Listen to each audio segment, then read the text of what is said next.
California Democratic Senator Dianne Feinstein was briefly hospitalized yesterday after falling in her home in San Francisco. Her office described the fall as, quote, minor in a statement today. All her scans were clear and she's returned home, according to her spokesperson. The 90-year-old senator was away from Washington for nearly 3 months earlier this year after she was hospitalized with shingles. CBS News political correspondent Caitlin Huey-Burns joins us now from our D.C. bureau. Caitlin, hey, look, it's good news. She's out of the hospital. She's fine, according to her team. But you do have some Democrats on the more progressive wing calling for her to resign because of the incident earlier this year. What are her colleagues saying now about her health? Yeah, Errol, this is a dynamic that we've all been watching because of exactly what you just mentioned. She had to miss a lot of work, and there have been questions about the state of her while she's serving. Just a couple of weeks ago, she had an episode during a hearing, and this is kind of a tricky political situation for Democrats because there is a very competitive primary going on in California for her seat. Remember, she still has over a year left in her term until 2025.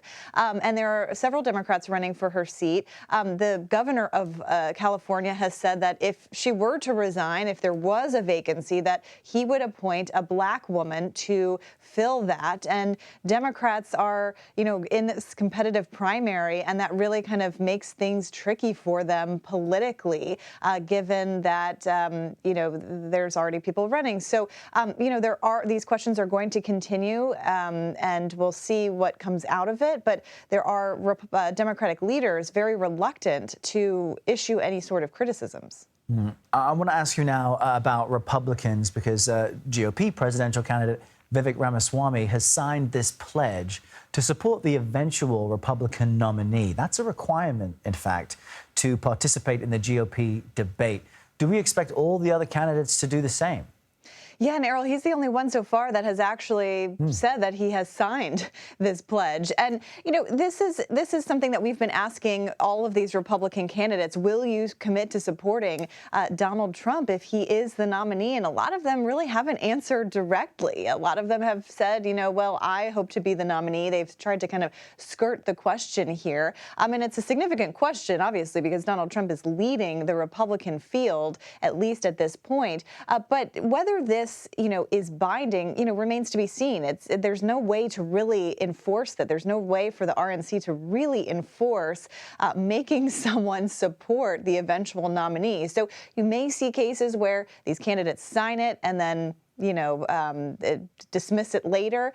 Donald Trump himself has not committed as well to signing that pledge or to being on that debate stage at all.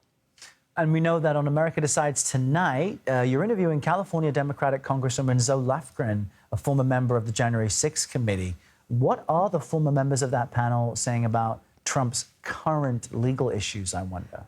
Well, a lot of the Democrats on the panel have acknowledged that their committee really laid the groundwork for what we saw in that indictment from special counsel Jack Smith. Zoe Lofgren is interesting, too, because she has said in another interview that she wasn't aware of these notes that Pence took that we learned through the special counsel indictment, that he took notes and some of that was used in that indictment. So we'll ask a little bit more about that. We'll also ask her about some criticisms that Democrats have had of the special counsel. I interviewed Congressman Boyle from Pennsylvania earlier this week, who criticized the DOJ for not acting soon enough on these indictments, saying that the committee had done all of this work, and if not for the committee, they may not have had this indictment. So we'll ask about some of those criticisms and anything that she's learned so far from these indictments as well. All right, really interesting stuff. Good shows as always. Folks should certainly tune in. Caitlin Huey-Burns, great to see you.